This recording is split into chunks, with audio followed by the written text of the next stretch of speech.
ঠিক আছে। আচ্ছা, এখন হচ্ছে আমাদের এটা হচ্ছে অন্তরীকরণ শর্ট কোর্স প্রথম লেকচার।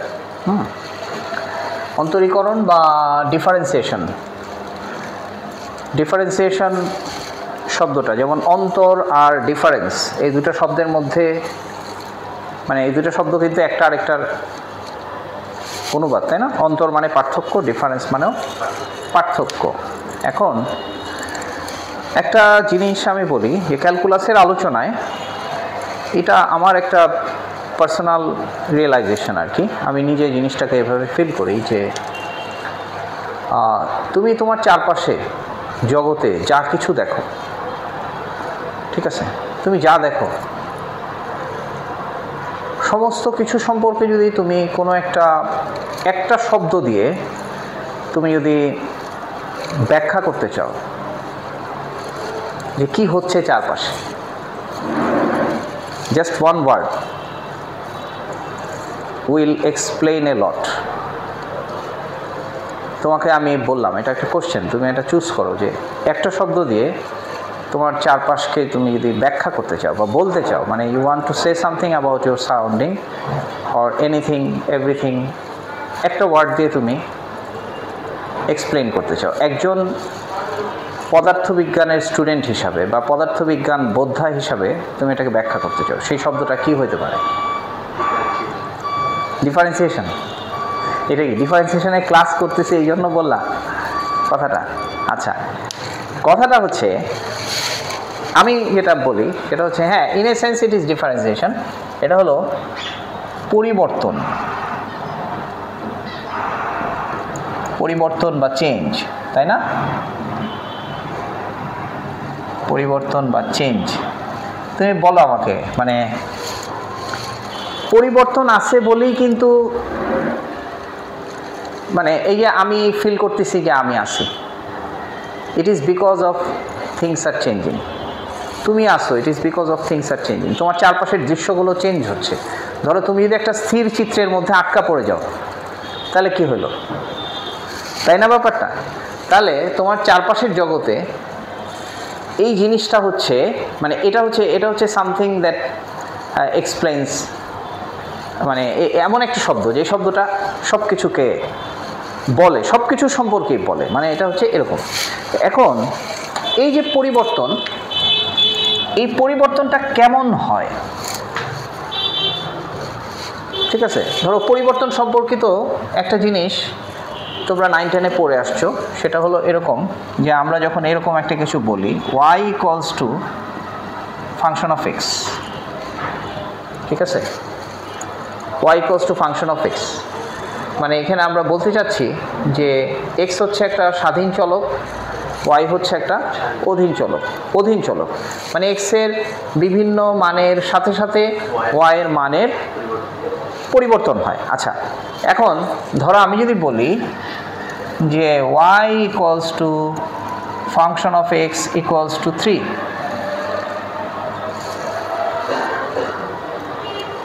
ঠিক আছে, এটার মানে কি, এটার তাৎপর্য কি? আমি বললাম x এর মানের সাথে সাথে y এর মানের পরিবর্তন হয়, আমরা কিন্তু বলছি পরিবর্তন হয়, কথাটা তা না আসলে, যে x এর মানের সাথে সাথে y এর মান পাওয়া যায়, x এর মান পরিবর্তন হবে। আমরা যখন বলছি ফাংশন অফ x, এটার মানে হচ্ছে x পরিবর্তন হবে, ঠিক আছে, আর x এর পরিবর্তনের সাথে সাথে আমরা y এর মান পাবো। তাহলে এটাকে আমরা ব্যাখ্যা করব কিভাবে? এখানে আমাদের ব্যাখ্যাটা হচ্ছে y ইকুয়ালস টু 3। লক্ষ্য করো, স্থানাঙ্ক জ্যামিতিতে যখন তুমি বলছো y ইকুয়ালস টু 3, তখন তোমাকে এরকম একটা সরল রেখা দিছে না? তাহলে এই যে সরল রেখাটা তুমি আঁকতেছো, এখানে কিসের চেঞ্জ হচ্ছে? সরল রেখা আঁকার জন্য তোমার এটা চেঞ্জ করতে হচ্ছে, সেই চেঞ্জটা কিসের? কাকে চেঞ্জ করতে হচ্ছে? না না, y কে চেঞ্জ করতে হচ্ছে না। You see, it is 3 everywhere, সব জায়গাতেই এটা 3, তাই না? সব জায়গাতেই তো এটা 3 না, তাহলে y চেঞ্জ হচ্ছে না, তো চেঞ্জ হচ্ছে কে? চেঞ্জ হচ্ছে x। তার মানে এটা একটা ফাংশন, 3 একটা কনস্ট্যান্ট ফাংশন। মানে আমরা এখানে জ্যামিতিতে এটা বলতেছি এক্স এর মান, যেমন ধরো আমরা যদি চিন্তা করি এখানে যদি 1 হয়, 2 3 4 5, 1 2 3 4 5, তার মানে এই যে বিন্দুটা, এই বিন্দুটা হচ্ছে x equals to 1, y equals two 3, আমরা ধরে নিলাম এতটুকু 3, এই 1 2 3, এখানে আরেকটা ডিফারেন্ট স্কেল চিন্তা করলাম, ধরো এখানে 1 2 3, এখানে স্কেলটা একটু বড়, এখানে স্কেলটা একটু ছোট, সেই হিসেবে এই লাইটটা বন্ধ করো,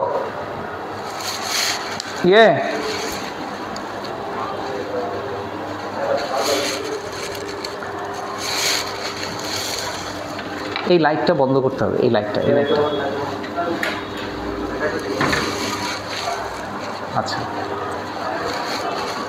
তাহলে দেখো যে যেটা বলতেছিলাম যে এটা হচ্ছে 1 3 বিন্দু, এই বিন্দুটা হচ্ছে 3 3 বিন্দু,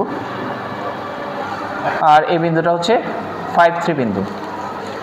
তার মানে এখানে x চেঞ্জ হচ্ছে, y চেঞ্জ হচ্ছে না। তাহলে এটার ডেসক্রিপশনটা বলতে আমরা এটাই বুঝি যে x পরিবর্তন হবে, কিন্তু x এর পরিবর্তনে y সবসময় 3 থাকবে। সেই অর্থে এটা হচ্ছে একটা কনস্ট্যান্ট ফাংশন, ঠিক আছে? তাহলে এটা কিন্তু একটা সরলরেখা, এখানে কিন্তু x বদলাচ্ছে, কিন্তু x এর পরিবর্তন y এর কোনো পরিবর্তন দিচ্ছে না। তাহলে আমরা ফাংশন তখন বলি যখন x এর মানগুলো চেঞ্জ হবে, কিন্তু সেই পরিবর্তিত মানগুলো y এর মান দিবে, সেই y এর মান পরিবর্তিত হতেও পারে, নাও হতে পারে। তাহলে সাধারণভাবে আমরা y ইকুয়ালস টু fx বললে আমরা কি বুঝবো? y ইকুয়ালস টু fx বললে আমরা বুঝবো,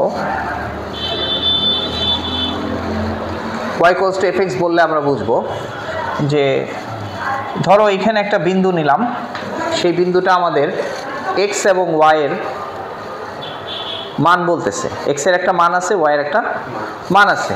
এখন x এর মান চেঞ্জ হলে y এর মান চেঞ্জ হবে। এই যে আমি এরকমভাবে একটা বক্ররেখা আঁকলাম, এই বক্ররেখাটা আসলে আমরা যদি বলি যে এখানে আর কনস্ট্যান্টটা বাদ দিয়ে আমরা বলতে পারি যে এই বক্ররেখাটা ইন জেনারেল, আমি এখানে একটা সরল রেখা আঁকতে পারতাম, যেমন x অক্ষ আঁকছিলাম সেরকম বাঁকা সরল রেখাটা, কিন্তু ইন জেনারেল আমরা যদি তোমার সমতলের উপর এরকম একটা বক্ররেখা আঁকি, ঠিক আছে? তাহলে এই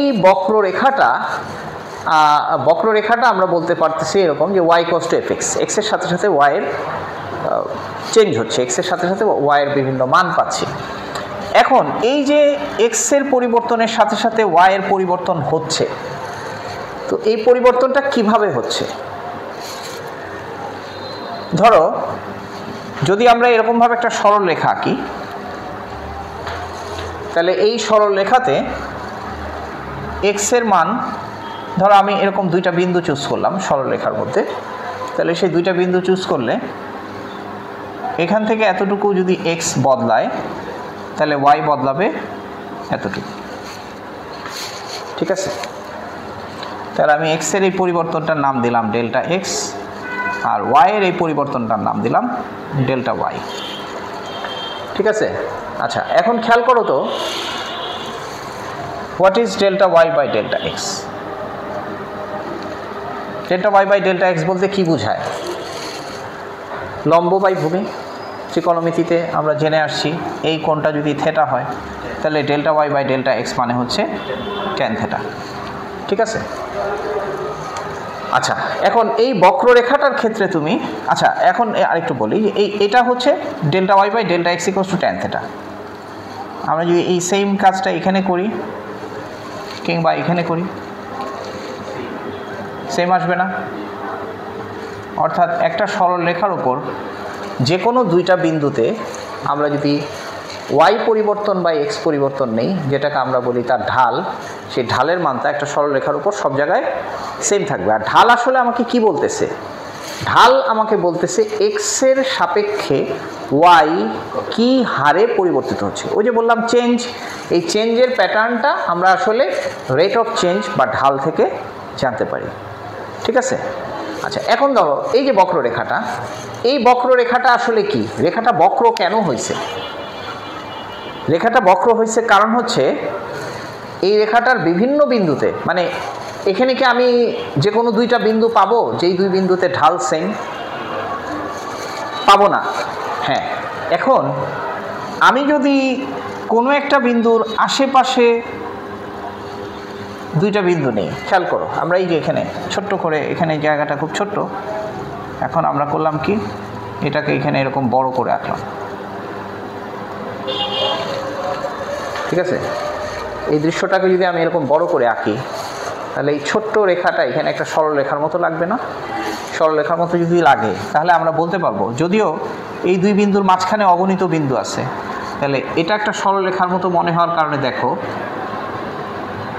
আমরা এইটুকুকে যদি আমরা ডেল্টা এক্স বলি আর এটুকুকে যদি আমরা ডেল্টা ওয়াই বলি, তাহলে এই delta y by delta x হবে পার্টিকুলারলি এই বিন্দুটাতে বক্ররেখার স্পর্শকের ঢাল, ঠিক আছে? কিন্তু এই দুইটা বিন্দু আমরা কতটুকু কাছে নিব সেটা কি নির্দিষ্ট করে বলা যাবে?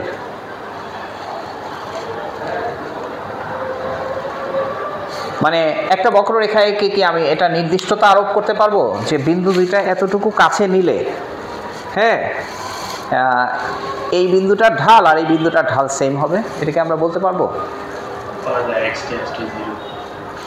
না? তুমি একটু আগে থেকে একটু কথা শুনে আসছো, তাই চট করে এটা বলে ফেলছো। মনে করো x টেন্ডস টু 0 কথাটা তুমি জানতা না, এখন মানে ব্যাপারটা হচ্ছে এরকম যে এটা হচ্ছে তোমার একটা প্রয়োজনীয়তা, তুমি এটা বুঝতে পারতেছো যে এই কথাটা আসলে সঠিক করে বলা যাবে না। এখন সঠিক করে বলার জন্য আমাকে একটা আইডিয়া জেনারেট করতে হবে। এই আইডিয়া জেনারেট করা, এটাই হচ্ছে ক্যালকুলাসের আবিষ্কার, যে তুমি এটাকে যত ক্ষুদ্র করবা ততই বিশুদ্ধভাবে ওই বিন্দুর কাছাকাছি বিন্দুর ঢাল হিসাবে তুমি এটাকে মেনশন করতে পারবা, ঠিক আছে? তার মানে যতক্ষণ পর্যন্ত, যেমন আমরা এটা জানি যে সরল রেখার সমীকরণ হচ্ছে y = mx + c, এটা হচ্ছে একটা মানে এই সমীকরণটাকে আমরা সরল রেখার একটা খুব মোস্ট পপুলার সমীকরণ, আমরা এটাকে বলি যে m হচ্ছে ঢাল, অর্থাৎ সরল রেখার ঢাল কনস্ট্যান্ট বলে আমরা বলতে পারি সরল রেখাতে x এর সাপেক্ষে y এর পরিবর্তনের হারটা কনস্ট্যান্ট। কিন্তু যে সমস্ত ক্ষেত্রে x এর সাপেক্ষে y এর পরিবর্তনের হারটা কনস্ট্যান্ট না, সেক্ষেত্রে পরিবর্তনের হারটা পরিবর্তনশীল। এখন সেই পরিবর্তনশীলতা বোঝার জন্য আমাদের আরেকটা ফাংশন থাকতে হবে। ওই পরিবর্তনশীলতা বোঝার জন্য আমাদের যে ফাংশনটা আমাদের দরকার, আরেকটা ফাংশন যেটা আমাদের তৈরি করতে হবে, সেই ফাংশনটাই আমরা তৈরি করি কিসের মাধ্যমে? ডিফারেন্সিয়েশন বা অন্তরীকরণের মাধ্যমে, ঠিক আছে? তো আমরা তখন বলি যে ধরো এই বক্ররেখার এই বিন্দুতে স্পর্শক যদি ধরা যাক এখানে আলফা কোণ উৎপন্ন করে, তাহলে আমরা এখানে বলতে পারবো যে tan আলফা = তখন আমরা এইভাবে কথাটাকে লিখি, limit delta x tends to 0 delta y by delta x. এখানে ডেল্টা ওয়াইটা তখন ওই যে ওয়াই, ধরো এই বক্ররেখাটা যদি একটা ফাংশন হয়, তাহলে সেই ফাংশনের তো কোনো না কোনো একটা বর্ণনা থাকবে, সেই বর্ণনা থেকে আমাদের এই ডেল্টা ওয়াইটা বের করতে হবে, ঠিক আছে? যেমন আমরা একটা সুনির্দিষ্ট উদাহরণ নিয়ে এখন একটু চিন্তা করতে পারি। তোমার হচ্ছে ক্যালকুলেটর আছে?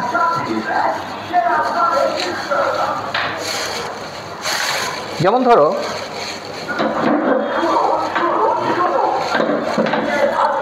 আমাদের মনে করো আমাদের একটা ফাংশন হচ্ছে এরকম y = x⁴। এটা কি সরলরেখা হবে? সরলরেখা হবে না, কারণ যেহেতু এটা একঘাত না।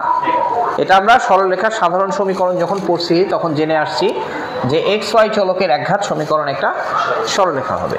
ধরা যাক আমাদের x = 2 বিন্দুর জন্য পরিবর্তনের হার জানা দরকার, হার আমাকে জানতে হবে। তাহলে এই পরিবর্তনের হার জানার জন্য আমরা যে অ্যাটেম্পটটা নিতে পারি সেটা হচ্ছে, প্রথম আমরা x = 2 এর জন্য y = কত পাবো? 16 পাবো। এরপরে আমরা x এর মান খুবই সামান্য পরিমাণ চেঞ্জ করতে চাই। ধরা যাক সেই চেঞ্জটা করলাম, x ইকুয়ালস টু 2.000 না, এরকম 401 এটার জন্য y এর মান কত দেখো তো, y ইকুয়ালস টু কত হবে 2.401, y ইকুয়ালস টু কত হবে, তুমি কয়েক ডিজিট পর্যন্ত আমাকে বলবা। 16.12300 আরও কিছু আছে, আচ্ছা 00032, মানে তুমি কি ইয়ে কমায় মানে প্রিসিশন কমায় রাখছো নাকি, মানে আচ্ছা এটুকু আসছে, ওকে।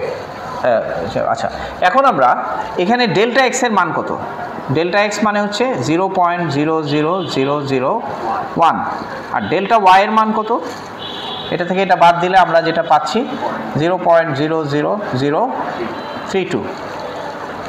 আচ্ছা এখানে আরও কিছু আসার কথা আসলে, ঠিক আছে, এখানে আরও কিছু আসার কথা, ক্যালকুলেটর ধরে নাই বলে আসে নাই।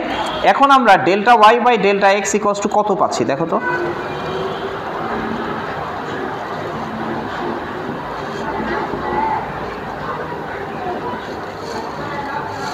ইকুয়ালস টু কত আসছে 32, মানটা আসছে 32। আসলে 32 আসার কথা না, আমরা যদি ক্যালকুলেটারে আরও বেশি ডিজিট পর্যন্ত ক্যালকুলেশন করতাম এটা 32 পয়েন্ট সামথিং এরকম একটা কিছু মান আসতো। আচ্ছা এখন তুমি লক্ষ্য করো, আমি যদি 4x³ এটার মধ্যে x ইকুয়ালস টু 2 বসাই কত হয়, 4 × 2³ ইকুয়ালস টু 32। এখন এই মানটা আর এই মানটা মিলে গেল, কেন মিলে গেল,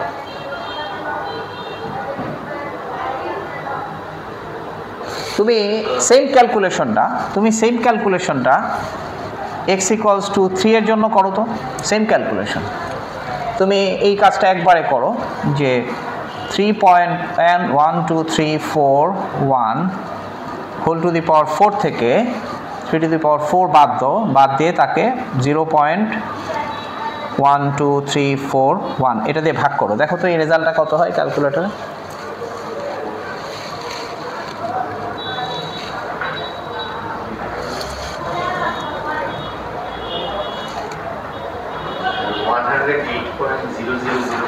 হ্যাঁ 108.000054 whatever it is। আচ্ছা এখন তুমি এইখানে x এর মান 3 বসাও, এখানে x equals two 3, x equals two 3 এর জন্য এই মানটা বের করো, কত হয় 108। ও এটা মিলে গেল কেন, মানে আমি অন অ্যাডভান্স কি করে জানলাম যে এই মানের সাথে এই মানগুলো মিলে যাবে, হ্যাঁ অতি সূক্ষ্ম ধরছি, কিন্তু এই পার্টিকুলারলি এটার সাথে এটা মিলে গেল কেন, তার মানে কি দেখো এটা ছিল আমাদের একটা ফাংশন, ধরে নিলাম এই ফাংশনটা হচ্ছে fx and this is another function which is gx, তাহলে x এর বিভিন্ন মানের জন্য gx এর উপর মানগুলো বসিয়ে বসিয়ে পরিবর্তনের হারটা আমরা পাচ্ছি, এই জন্য gx ফাংশনটাকে বলবো fx ফাংশনের অন্তরক, বুঝতে পারছো। এখন এই gxটা আমরা fx থেকে কিভাবে পাবো এটা হচ্ছে প্রশ্ন, বুঝতে পারছো, এই gxটাকে আমরা fx থেকে কিভাবে পাবো এটা হচ্ছে প্রশ্ন।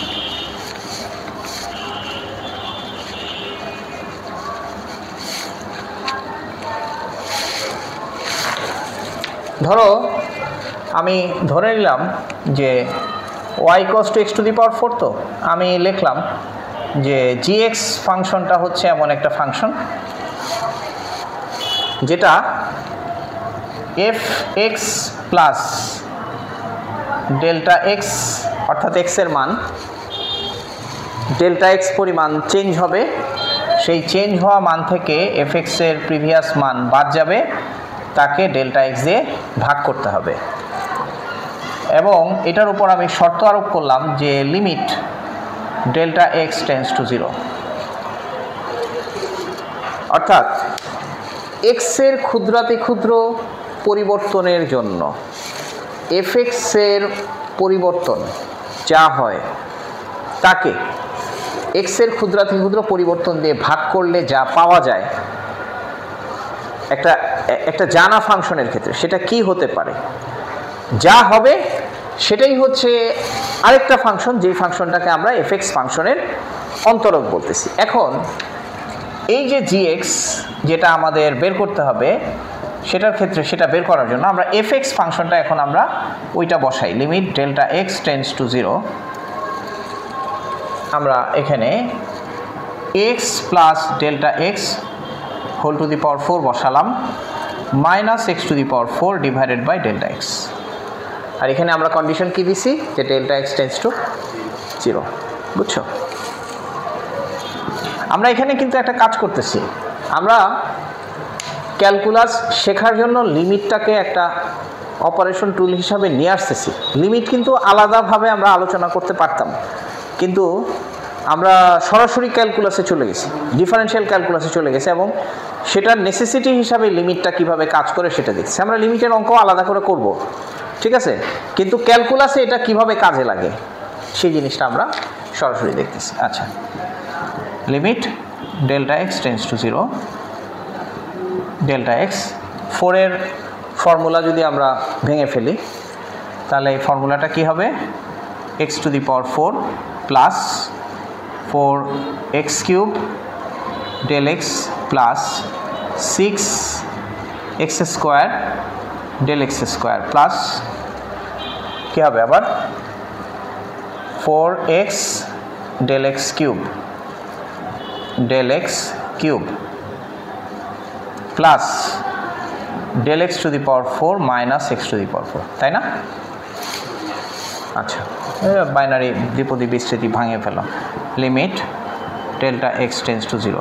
মানে এই কথাটা আমি একটু মানে আনুষঙ্গিক ব্যাখ্যা দিয়ে নিই। Limit delta x tends to 0 এটা হচ্ছে আমরা এরকমভাবে কথাটা বলি, মানে কোনো ফাংশনের উপর যখন সেটার মান নির্ণয়ের ক্ষেত্রে আমাদের এমন অবস্থা তৈরি হয়, এমন সিচুয়েশন হয় যে এক্সের মানটা বা কোনো একটা পার্টিকুলার মান কোনো সুনির্দিষ্ট মানের খুব কাছাকাছি হবার জন্য আমি তার মানটা বের করব।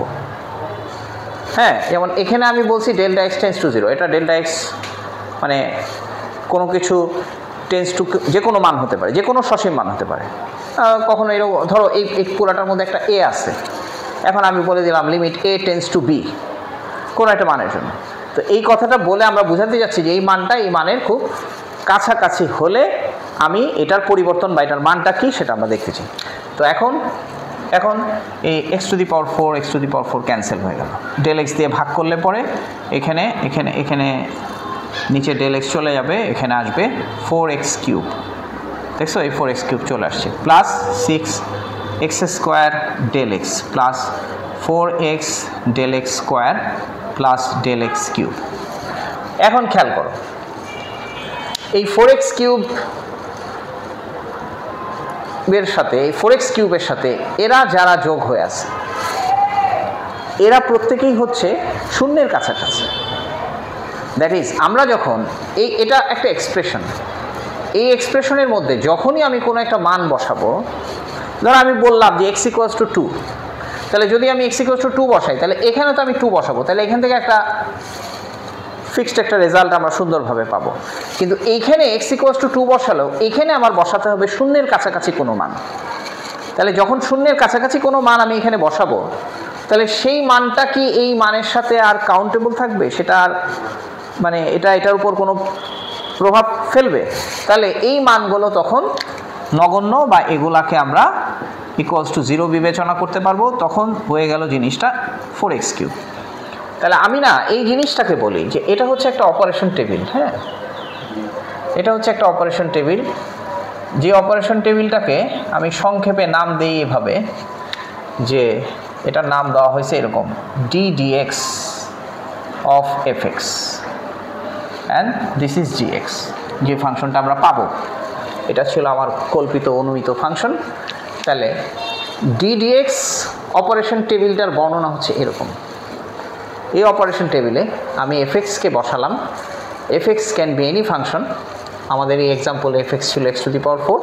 এই অপারেশন টেবিলের ভিতরে এই x টু দি পাওয়ার 4টা এটাতে রূপান্তরিত হয়। অর্থাৎ আমার ফাংশন যদি হয় তোমার কি বলে ফাংশন যদি হয় x⁴, তাহলে সেই x⁴ এর পরিবর্তনের হার নির্দেশক ফাংশন সেই gx-টা হচ্ছে 4x3। বুঝতে পারছো? তাহলে আমরা যদি বলি what is differentiation for any function, this is differentiation for any function. মানে যে কোনো ফাংশনকে ডিফারেন্সিয়েশন করা মানে হচ্ছে তার উপর এই অপারেশনটা অ্যাপ্লাই করা। আর এই অপারেশনটা ডিটেলটা কি? ওই ডিটেলটাই হচ্ছে এই রকম লিমিট সংক্রান্ত, মানে লিমিটিং অপারেশন, লিমিটিং ভ্যালু দিয়ে মান বের করা, এরকম একটা কিছু। ঠিক আছে? তো এখন আমরা, তুমি কিছু লিখতে চাও? হ্যাঁ, এই ফর্মুলাটা লিখে নাও যে ddx অপারেশন বলতে কি বোঝায়।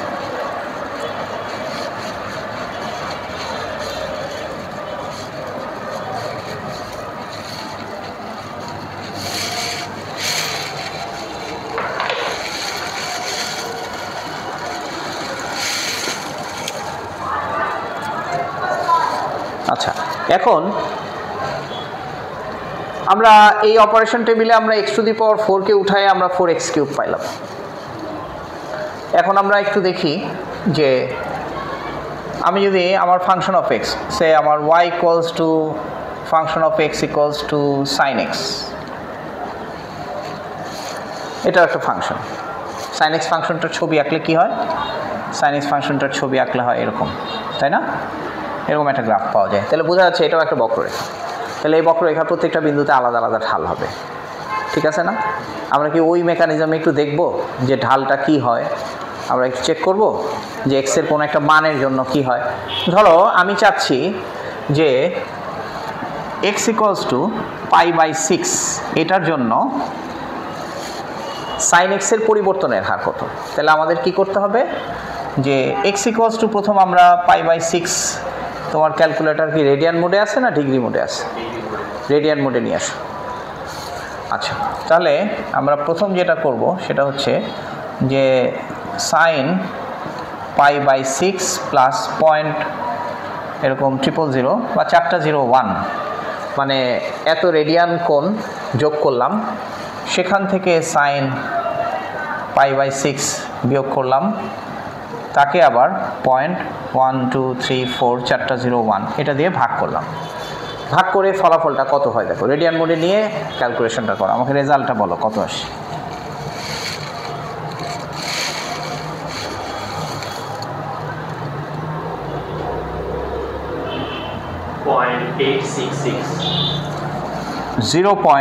.866 এই মানটা আসছে। ঠিক আছে? আচ্ছা, এখন তুমি আমাকে বলো, পুরাটা বলো। 866 022 হোয়াট এভার, এরপরে আরও কিছু। আচ্ছা, এখন তুমি আমাকে ক্যালকুলেটারে মান বের করে বলো cos π/6 এর মান কত?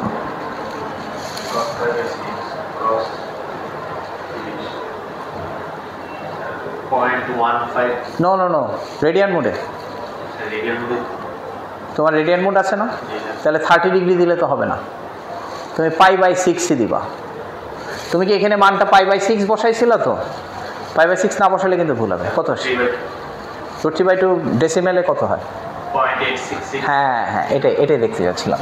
That is 0.86602। তাহলে বলো যে আমাদের ফাংশনটা ছিল সাইন, কিন্তু এইটার একটু পজ করি ভিডিও।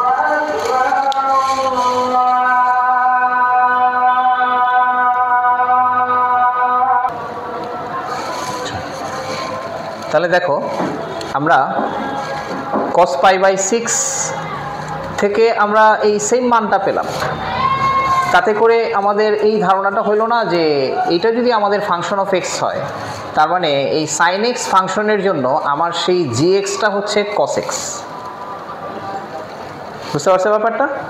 ফাংশন অফ এক্সের জন্য আমার এই অপারেশন। এখন আমরা তাইলে এই সাইন এক্স ফাংশনটাকে অপারেশন টেবিলে নিয়ে আসি, নিয়ে এসে দেখি ব্যাপারটা কি দাঁড়ায়।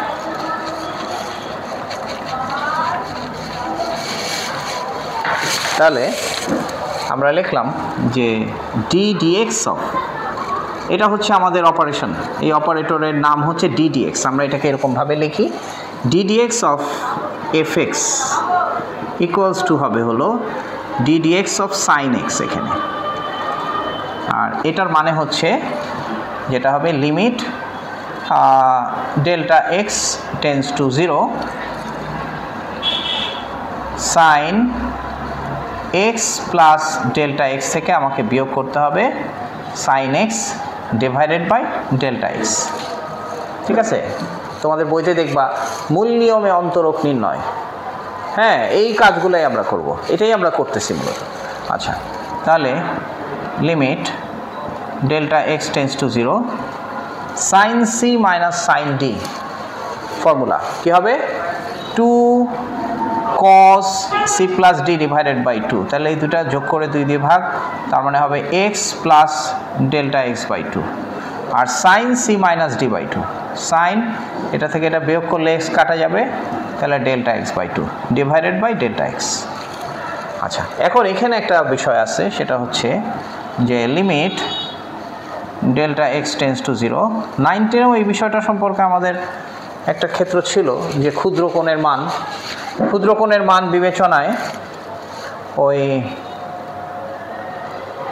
মানে এটার একটা অ্যাপ্লিকেশন ছিল 9-10-এ, কোথায় যে তোমরা ওই দর্পণের ফর্মুলা শিখছিল না, F = R/2, সেখানে ক্ষুদ্রকোণ বিবেচনার ব্যাপারটা ছিল না, সে ক্ষুদ্রকোণ বিবেচনাটা এখানে আমরা আলাদা করে এটা অনেক তত্ত্ব দিয়েও বুঝতে পারি, কিন্তু খুব সরলভাবে আমরা জিনিসটা বুঝি এরকম যে ধরো এই কোণটা যদি থিটা হয়, তাহলে রেডিয়ান এককে এই কোণটার মান হচ্ছে থিটা = S/R, তাই না? এই এস হচ্ছে চাপ আর আর হচ্ছে ব্যাসার্ধ। এখন ধরো আমি যদি এভাবে লম্ব আঁকি, তাহলে সাইন থিটা = কি? সাইন থিটা লেখা বোঝা যাচ্ছে? সাইন থিটা হলো আমাদের এই লম্ব বাই প্রতিভুজ, তার মানে y/r। এখন দেখো তো, আমি যদি এরকম ছোট্ট করে একটা কোণ আঁকি, খুবই ছোট করে একটা কোণ আঁকলাম, কোণ আঁকার পর আমি যদি এখান থেকে লম্ব আঁকি, তাহলে আমরা এরকম বলতে পারবো থিটা টেন্স টু 0 হলে, অর্থাৎ থিটা খুব ক্ষুদ্র বিবেচনায় আমাদের কি হবে y টেন্স টু s হবে না? মানে y এর মান s এর কাছাকাছি হয়ে যাবে। মানে এখানে এই যে খুব ছোট্ট কোণের ক্ষেত্রে যদি আমরা এখানে লম্ব আঁকি, তাহলে s আর y কে আলাদা করে বোঝাই যাবে না, দুটো মিলে যাবে। তাহলে থিটা টেন্স টু 0 হলে y টেন্স টু s হবে, তাহলে y টেন্স টু s হলে আমাদের s/r টেন্স টু y/r হবে। তার মানে এখান থেকে আমরা বলতেছি তখন থিটা, এটা হচ্ছে থিটা = সাইন থিটা হবে। তাহলে থিটা = সাইন থিটা, এটার অর্থ হচ্ছে আমরা এখানে লিখতে পারবো limit theta tends to 0 sine theta by theta হচ্ছে 1, থিটা = সাইন থিটা, তাহলে ভাগফল 1 হবে, সাইন থিটা বাই থিটা = 1, বুঝছো? আচ্ছা, এখানে শুধু থিটা টেন্স টু 0 এর ক্ষেত্রে খালি y টেন্স টু s হবে, ব্যাপারটা তাই না। খেয়াল করো যে যদি এটা খুব ছোট হয়, তাহলে আমাদের এই কোণের ক্ষেত্রে মনে করো এই এতটুকু ছিল ভূমি, ঠিক আছে, এই যে বড় কোণটার ক্ষেত্রে, কিন্তু যখন কোণটা খুবই ছোট হয়ে যায় তখন ভূমিটাও r এর সমান হয়ে যায়, এটা হচ্ছে r। মানে এই y যদি s এর সাথে মিলে যায়, তাহলে x r এর সাথে মিলে যাবে না? তাহলে কন্ডিশন এখানে এটাও বলতে পারি যে x টেন্স টু কি হবে, r হবে, ঠিক আছে? তাহলে x টেন্স টু r হলে আমরা y/x মানে হলো tan থিটা,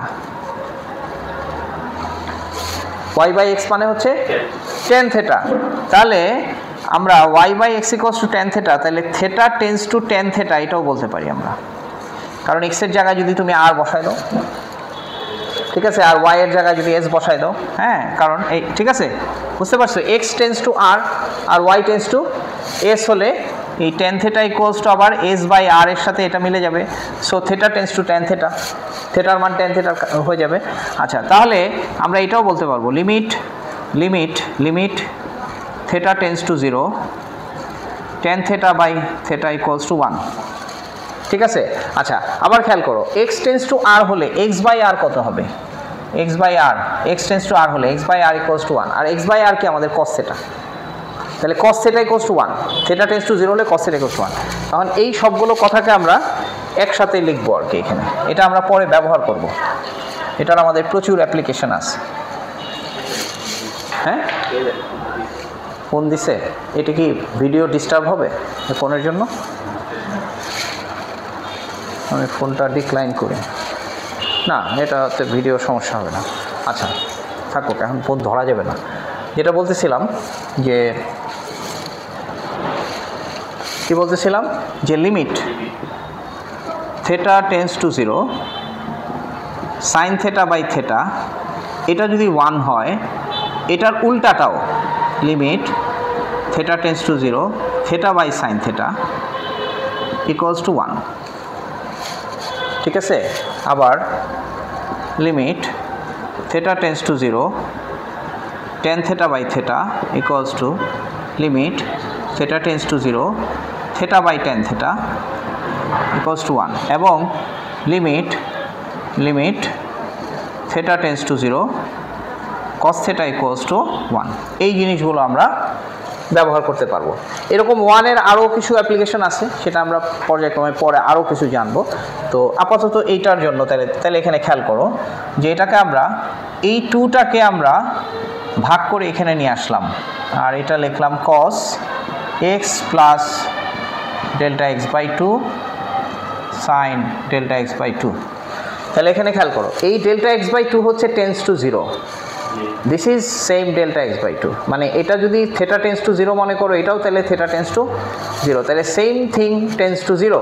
তাহলে এই অংশটুকুকে আমরা 1 লিখে ফেলতে পারি, না 0 না 1, ওই যে সাইন থিটা বাই থিটা, এই অংশটা 1, তাহলে এই অংশটা 1। আর এখানে ডেল্টা এক্স টেন্ডস টু 0 বসালে এক্সের তুলনায় ডেল্টা এক্স বাই 2 এটা নেগলিজেবল হয়ে যায়, তাহলে ফাংশনটা হয়ে যায় সিম্পলি cos x। এই যে আমাদের cos x ফাংশন পেয়ে গেলাম। সো এই জন্যই আমরা লিখব যে d dx of sin x equals two cos x। বুঝতে পারছো?